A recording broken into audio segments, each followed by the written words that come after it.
So now let's look at one of the problems from this week's homework assignment.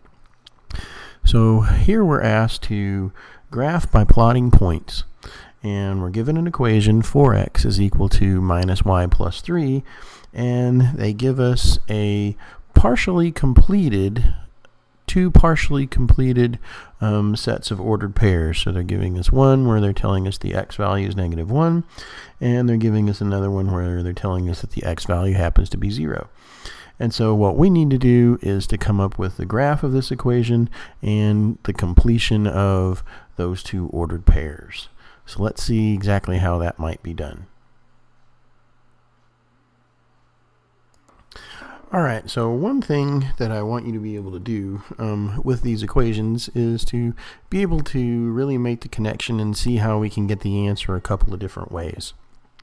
So the first kind of connection that I want you to make is to get an idea of looking at the graph of the equation and to be able to see what the solution is going to be from there. And so for that, we'll go over to GeoGebra and have GeoGebra graph the equation for us.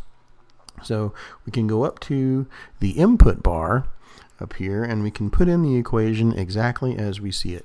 So we put in 4x is going to be equal to minus y plus 3.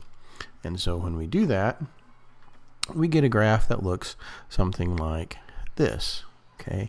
Now with GeoGebra, we can zoom in a little bit if we want to kind of spread this out. That's a pretty good scale from there. We can kind of move things around a little bit. And so there's the graph that we're going to be looking at. Okay.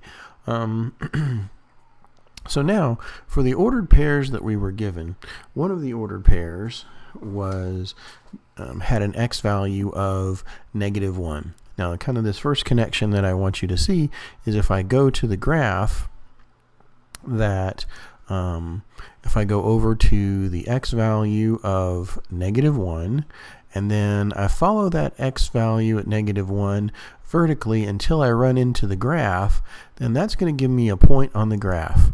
And that point on the graph is going to be, if we actually show the value of that point, then we get a value of -1,7. And so that's really one of the answers that we're supposed to have in our answer. When our x value is -1, our y value should be 7. The other partial point that they gave us was an x value of 0. Well, if I go to where I have 0 on the x-axis and I follow that vertically up until I land on the graph, then I get another point here. And if we look at the value of that one, we see that we have a value of 0,3. And so the second point that we have on the graph for our solution to this particular problem is the point 0,3. And so one of the connections that I want you to be able to do is to take the equation, plug it into GeoGebra, see what the plot is, and see what the answer is going to be from completing the points based on the point that they give you. So now let's see how we can go through and find that solution algebraically.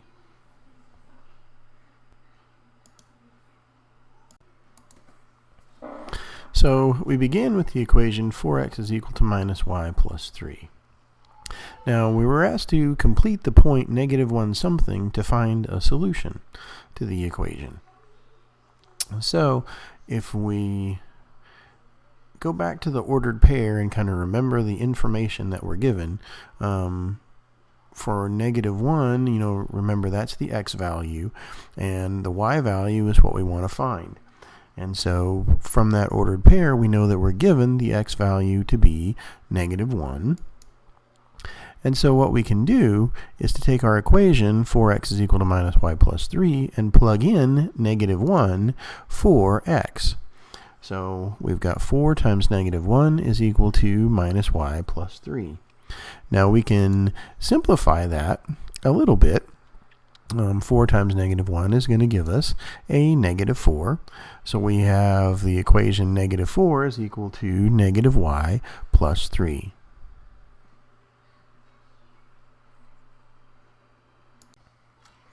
So now we're confronted with the problem of trying to solve the equation negative 4 is equal to negative y plus 3. And anytime we're asked to solve an equation, the first question that should enter our mind is really what exactly is being done to the variable. Well, if we look closely at this equation, we see that if we put in a value for y, the first thing that's going to happen is I multiply it by negative 1, and then the second thing is I add 3. So remember, when you're looking for what's being done to the variable in what order, you're really going back to the order of operations that we discussed previously. So we've got parentheses, exponents, multiplication and division, then addition and subtraction. And so in this case, multiplication is going to come before addition. Now, kind of the idea is that solving an equation is really seeing what's done to the variable and reversing those steps. And that's really exactly what we need to do. Once you are looking at the equation and kind of reading it correctly, you can see what steps are being done to the variable, then you go through and just reverse those steps. And so the first step that we're going to do, reverse adding 3. So to do that, we subtract 3. If we subtract 3 on both sides, then on the left-hand side, that's just going to give us a negative 7. Then on the right-hand side, the plus 3 cancels out with a minus 3, leaving us with just a negative 7 is equal to negative y. So we've kind of reversed this last step. Now, when we're reversing these steps, again, remember that you're reversing what's done in the steps, but you're also reversing the order of the steps. So the last thing that we did was add 3. So the first thing that we do is subtract 3. You're kind of thinking about these as being a shoes and socks problem. That when you're putting your socks and shoes on in the morning, socks go first, then you put on your shoes. When you start reversing that process, the first thing that you reverse is the last thing that you did. Shoes come off first, and then socks come off. So here we've reversed our last step. We've subtracted 3 on both sides, and we've gotten a negative 7 is equal to negative y.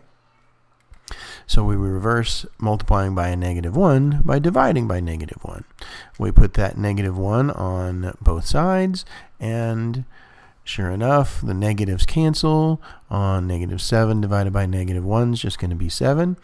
Negative y divided by negative 1, the negatives cancel, and I end up with a solution of just 7 is equal to y. And so we started with our value of x is equal to negative 1, and we solved for y. That gave us a value of y equal to 7. And so where this relates to our ordered pairs, we have a solution to the equation 4x is equal to minus y plus 3. And here, I originally wrote the, so it's not really the, because that implies that there's only one solution. We don't have just one solution. When we have two variables, we have an infinite number of solutions. We could have an infinite number of solutions.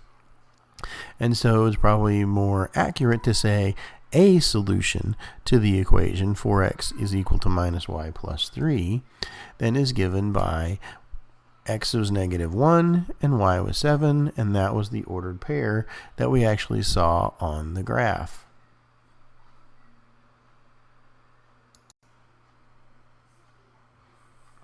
And so we can see that we went back, we plugged in value in of negative 1 for x, we solved for y and got the point y is equal to 7. And sure enough, just to confirm, that's exactly what we see on the graph. If we say that x is negative 1, we go up to our point on the graph, and we see sure enough that negative 1, 7 is a solution, is a point on the graph. Now for the other ordered pair, x was 0 and we needed to find y. If we do a similar thing, we say that x is going to be 0, we plug that into the equation, solve for y, then we should get an answer of y being 3.